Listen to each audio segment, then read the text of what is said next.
Shalom, selamat pagi saudara-saudara yang dikasihi Tuhan.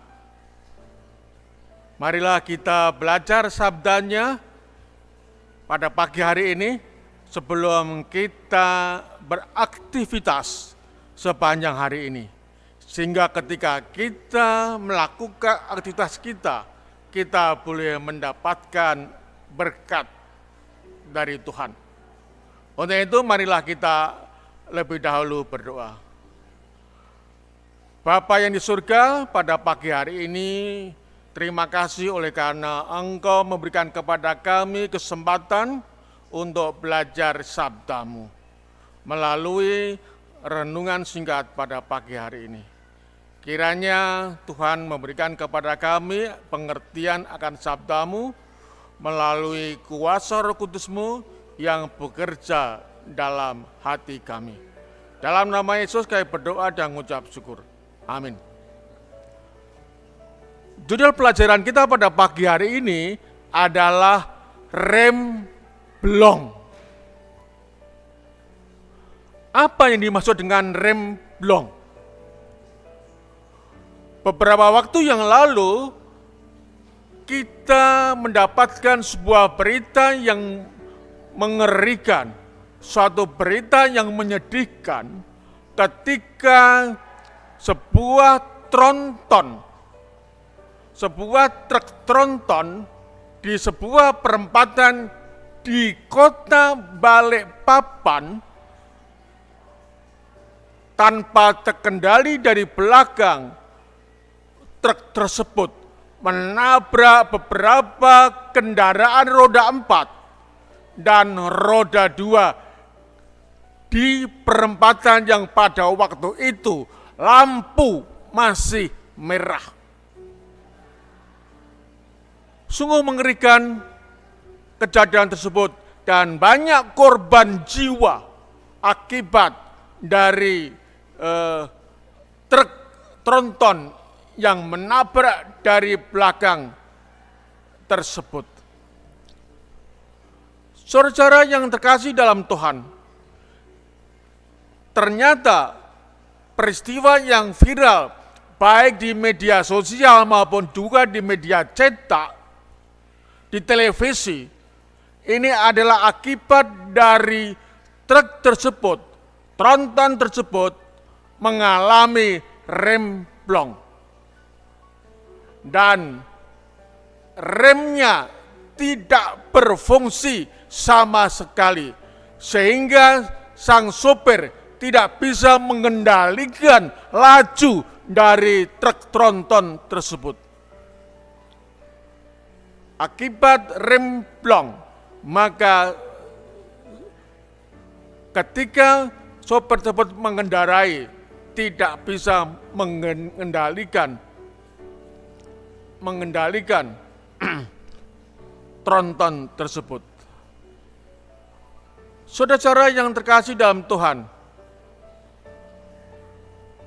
bagaimana dengan kehidupan kita sebagai umat-umat Tuhan?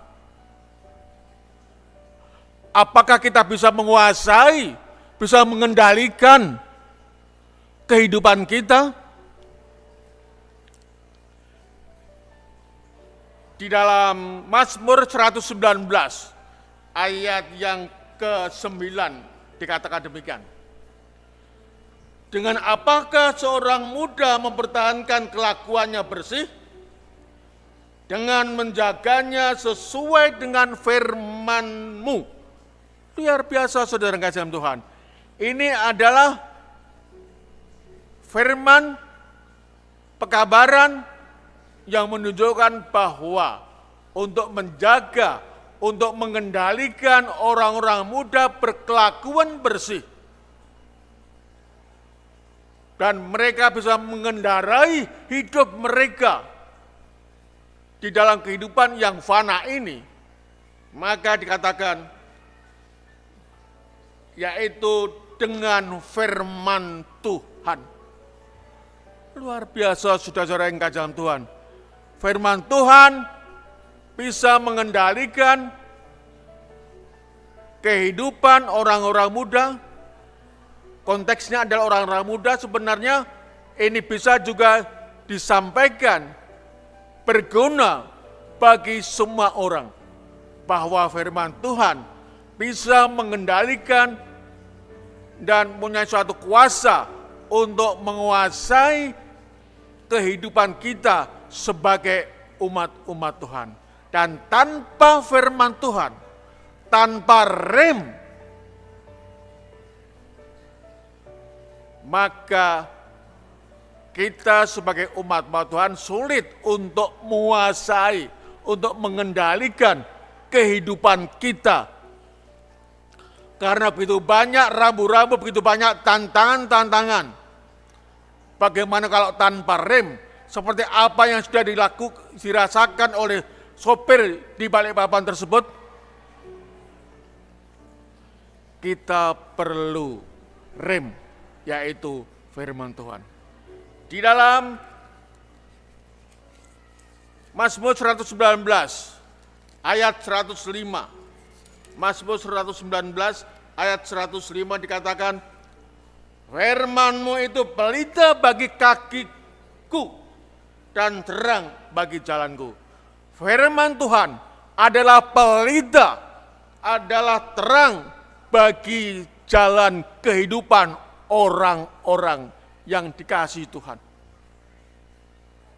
Dan bagaimana kalau misalnya ketika kita mengendarai kendaraan hidup, kehidupan kita, tanpa adanya firman Tuhan, tanpa adanya terang, tanpa adanya pelita, gelap. Akibatnya apa? Akibatnya kehidupan kita selalu tanda petik nabrak-nabrak, saudara-saudara. Nabrak-nabrak. Karena apa? Karena gelap. Itulah sebabnya pada pagi hari ini, mari kita memfungsikan firman Tuhan untuk kita gunakan sebagai rem dalam menjalankan kehidupan kita. Tanpa rem, maka kita sulit untuk menghadapi tantangan-tantangan kehidupan yang kadang-kadang bisa menjerumuskan kita dalam dosa. Apakah kita membiarkan rem kita blong? Marilah saudara-saudara, pada pagi hari ini kita mohon kuasa Roh Kudus untuk tinggal dalam hati kita masing-masing, memberikan pengertian akan sabdanya, dan bisa mengaplikasikan firman Tuhan dalam kehidupan kita, sehingga ketika kita mengendarai kendaraan kehidupan kita, kita tidak mengalami rem blong. Kiranya renungan pada pagi hari ini boleh memberikan kepada kita suatu amaran agar kita tetap tinggal dalam kuasa firman Tuhan dan kuasa Roh Kudus-Nya dalam kehidupan kita. Selamat pagi, Tuhan memberkati. Amin.